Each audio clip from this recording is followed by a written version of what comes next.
예상대로 대충돌이라, 최악 전기차 전쟁이라, 유럽하고 중국이 붙었다는 얘기.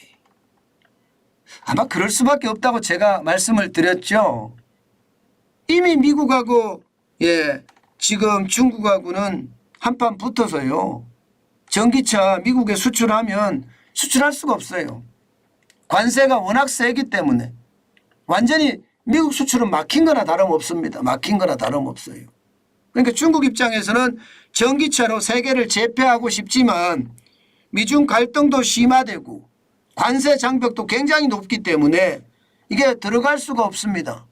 들어갈 수가. 그래서 유럽으로 진출한다는 말씀을 드렸습니다. 제가.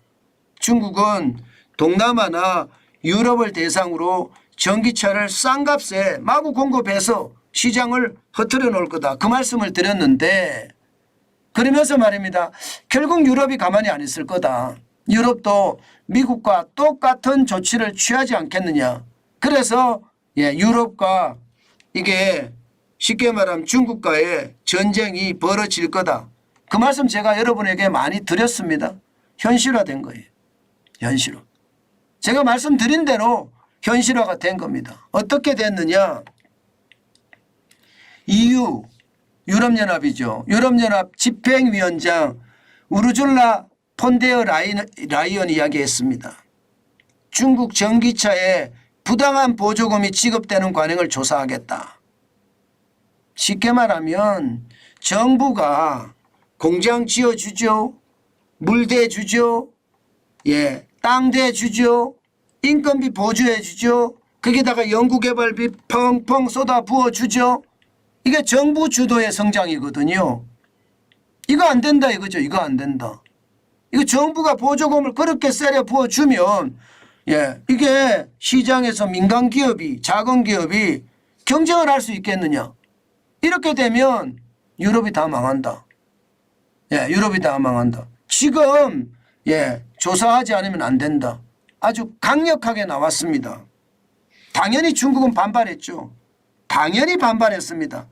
뭐 이렇게 아주 쉽게 반발하는 것이 아니라 지금 이대로면 중국 자체도 죄송합니다. 중국 자체도 수출길이 막히니까 굉장한 충격이 될 겁니다. 그러면서 말하기를 중국산 전기차에 대한 반보조금 조사는 보호무역주의일 뿐이다. 이렇게 이야기하면서 아주 세게 썼습니다. 많은 EU 회원국에서도 전기차 산업에 보조금을 준다. 그런데 유독 왜 중국에 전기차에 보조금을 주는 걸 가지고 문제를 삼느냐. 이렇게까지 이야기하고 있는 겁니다. 그런데 문제는요. EU가 유럽연합이 이렇게 조사를 해서 관세를 높이지 않고는요. 유럽이 무너지게 생겼습니다. 여러분도 알다시피 지금 이대로라면요. 유럽 전기차 시장의 중국산 점유율이 말입니다. 2025년까지 15%까지 점유를 할 거라는 거예요. 2019년에 0%였거든요. 작년에 8%까지 점유했으니까 앞으로 지금 이대로라면 3년 후에 15%까지 간다. 이게 가격이 싸니까 그렇습니다. 중국산 대비해서 유럽산 전기차 가격은 20% 높습니다. 반대로 말하면 중국차 가격이 20% 싸요. 20%라는 게 여러분 이게 숫자가 장난 아니잖아요. 100만 원하고 80만 원은 하늘과 땅입니다. 하늘과 땅이. 그러니까 유럽연합에서는 그래 도저히 안 되겠어. 이대로 가다간 우리가 망할 수도 있어. 우리도 미국처럼 가야 되겠어. 이렇게 생각할 수밖에 없는 것 아니겠습니까? 아니 유럽은요. 전기차, 자동차 이 비중이 굉장히 높습니다. 유럽 경제 전체적으로 보면 말입니다. 7%나 차지해요. 일자리가 1300만 개나 있습니다. 1300만 개. 이런 상태에서 중국산 자동차가 밀려온다? 그러면 유럽이 망하는 거죠. 안 그래도 미국과 유럽의 경제력이 지금 배 이상의 차이가 나면서 유럽연합이 망해가고 있다 이런 이야기를 하고 있는데 말입니다. 결국은 말입니다. 미국이 말입니다. 미국산 전기 자동차에 대해서 27.5%의 관세를 붙이는 것처럼 유럽연합도 지금 현재 10%의 관세를 10에서 15% 더 올려서 20에서 25%, 쉽게 말하면 유럽의 전기 자동차와 경쟁 관계가 될 수 있게끔 20%가 낮으면 경쟁 관계가 안 돼요. 싼 자동차로 갑니다. 그렇게 되면 여러분 심각해지겠죠? 심각해집니다. 이것 유럽 입장에서는 막고자 하는 게 저는 정상이라고 봅니다. 그렇게 될 거라고 제가 예상도 했었고요. 실제로 그런 일이 벌어진 겁니다.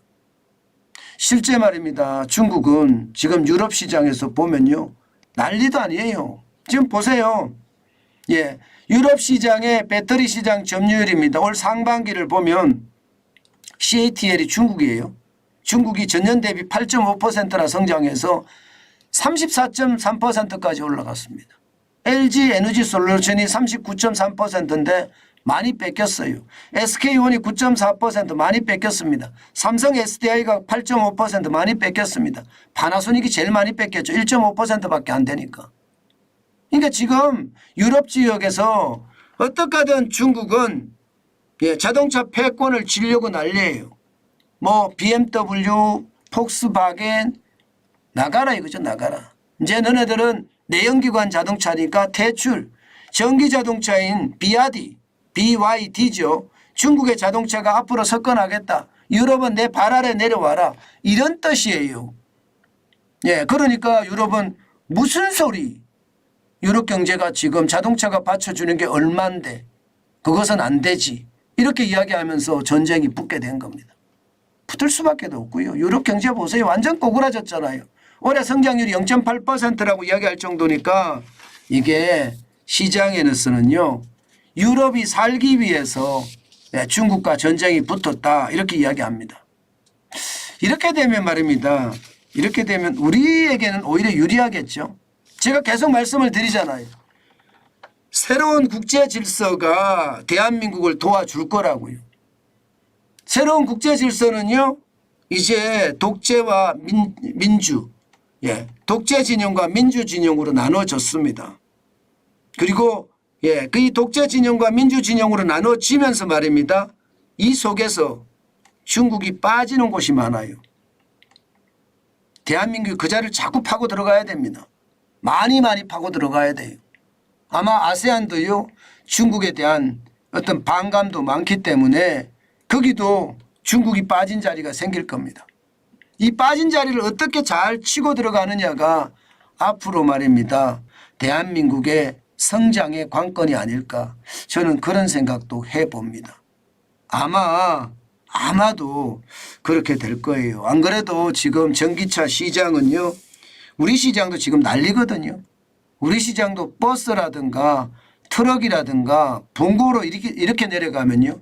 중국산 저가 자동차가 판을 치고 있습니다. 이미. 판을 치고 있습니다. 난리도 아니거든요.